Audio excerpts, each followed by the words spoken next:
This is the news on top of the hour. Live from our studio in Georgetown. Kaieteur Radio, 99.1 FM.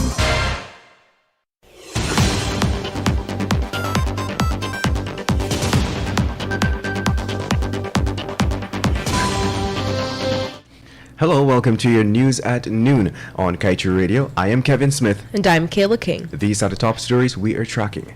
PPPC government's plans for energy can cost in excess of $2 billion. Fourth gas compressor malfunction, government goes after agreements between ExxonMobil and Liza Destiny manufacturer to determine liability. EPA clears the way for ExxonMobil contractor to expand operations. Meanwhile, sleeping man awakes to fire at his doorstep. Do stay tuned.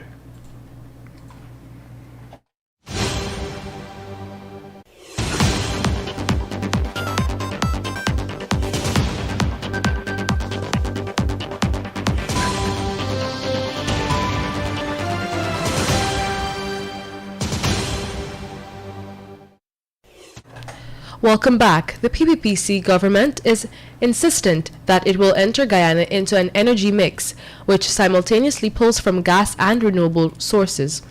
We recently highlighted that while much has been said about the proposed mix and its benefits, the public is starved of information crucial to the building of confidence in these projects, especially as it relates to the gas-to-shore endeavor. Another aspect of this energy mix that the PPP is yet to make clear is the cost. In the proposed mix, the PPP intends to focus on gas, hydro, solar, and wind. A modest production of the cost for this mix runs in excess of $2 billion, while the PPP is yet to have a feasibility study for the gas-to-shore project, which should include the price. Estimates for the undertaking hover around $1 billion. Meanwhile, Vice President Dr. Bharat Jagdeo says the government is exploring whether ExxonMobil is liable for its latest flash gas compressor malfunction aboard the Liza Destiny. Dr. Jagdeo disclosed that the administration has a great interest in ensuring that the equipment malfunction is resolved. Due to the equipment failure, ExxonMobil was forced to cut its production. Against this backdrop, the Vice President said reduced production is a loss of output and consequently a loss of income and revenue. He indicated that the Ministry of Natural Resources has since dispatched a letter to ExxonMobil seeking a copy of the shareholders' agreement. This, he said, will examine whether liabilities accrue to the operator, Exxon, for non-performance or faulty performance, rather. Now let's tell you, an ExxonMobil contractor supporting the Stabroek Block operations has been given the green light to expand its Guyana footprint.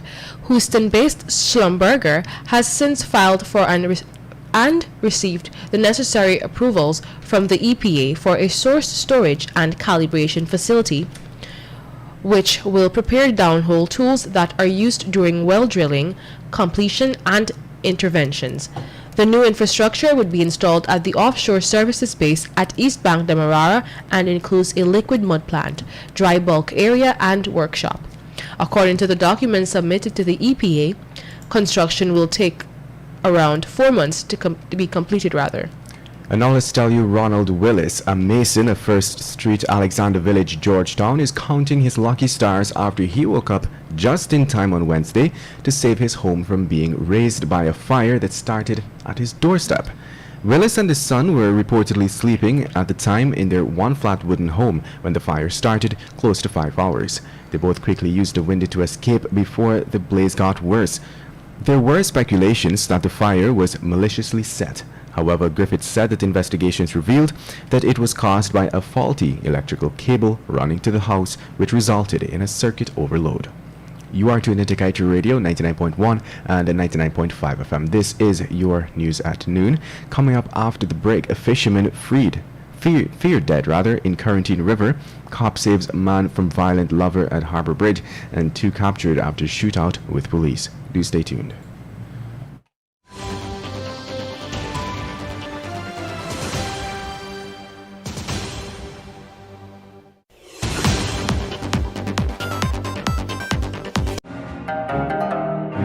Spend your Saturday afternoon with me, Shivani Ramprasad, rocking to your favorite Bollywood tunes on Kaieteur Radio 99.1, 99.5 FM from 1 o'clock up until 4 o'clock.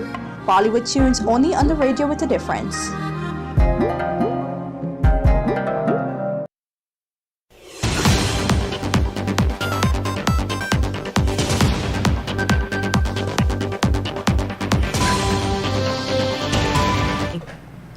Welcome back. Let us continue with the news.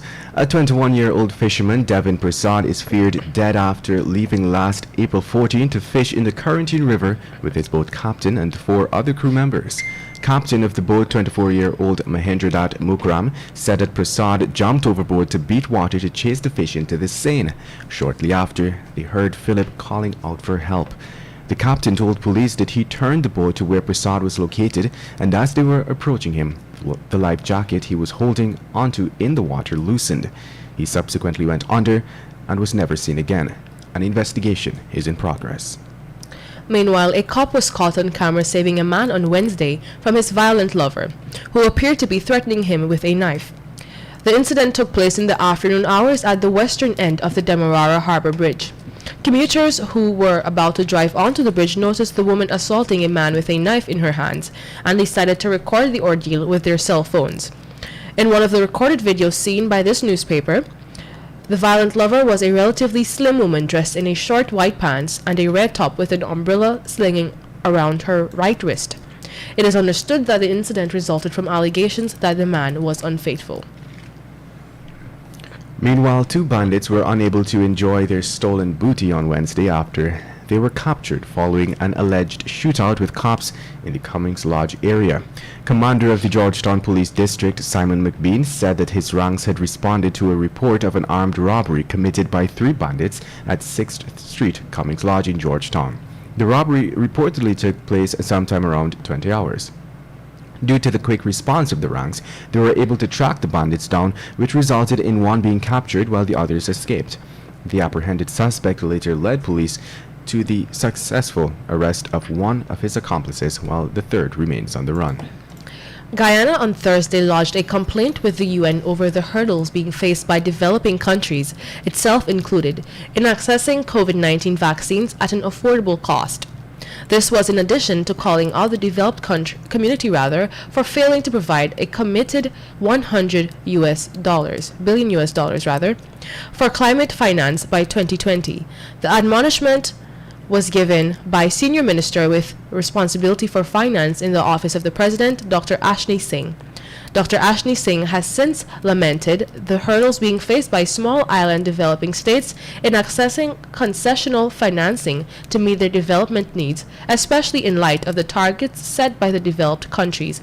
To this end, Dr. Singh was adamant that this must be remedied urgently.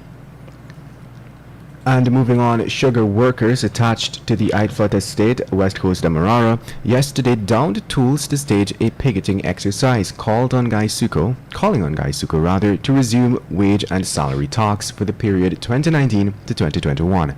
GAWU, in a public missive on the escalating issue, indicated that when the 2 bodies last met to address the issue last month, there was an unambiguous understanding that the corporation would inform the union of its position by the end of March 2021, but this was never done. According to GAWU, the union, having not heard from the sugar company on April 9, 2021, wrote the corporation seeking clarification. GAWU noted, however, that its correspondence is yet to be acknowledged. To this end, the workers held that Gaisuco was disrespectful to them and the union. Minister of Public Service Sonia Parag is encouraging Guyanese to take advantage of the 20,000 scholarships being offered through the Ministry of Public Service. Minister Parag, who was at the time speaking on NCN's Guyana Today program on Tuesday, said that this is a once-in-a-lifetime opportunity simply because of the attractiveness of the scholarship package. She indicated that the 20,000 scholarships will not just give Guyanese an education, but that it will help the country's human resource capacity. This, she said, is in keeping with the need for modern society, while adding that the Public Service Ministry and the Ministry of Education are integral to the process.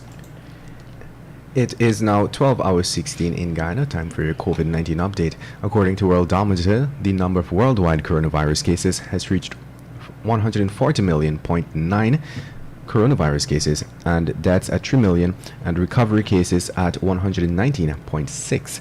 Locally, there have been 11,642 recorded cases, with total deaths at 267. Total recoveries has reached 10,061, with 1,314 active cases. The country currently has 13 seriously critical. And on that note, we now head over to the page 7 of the Kaieteur News that is dedicated to being blunt.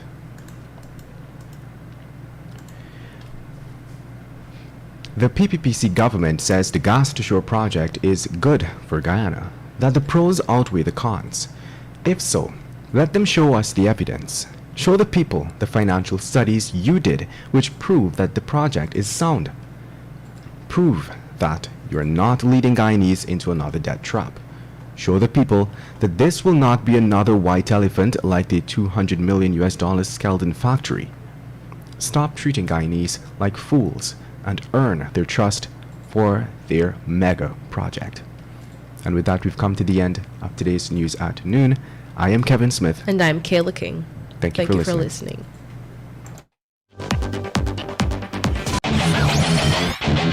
Want value for your advertising dollar? Then place your ads on Kaieteur Radio's Newscasts. Streamed live on 6 different mediums, reaching hundreds of thousands. Advertise today and watch your dollar grow.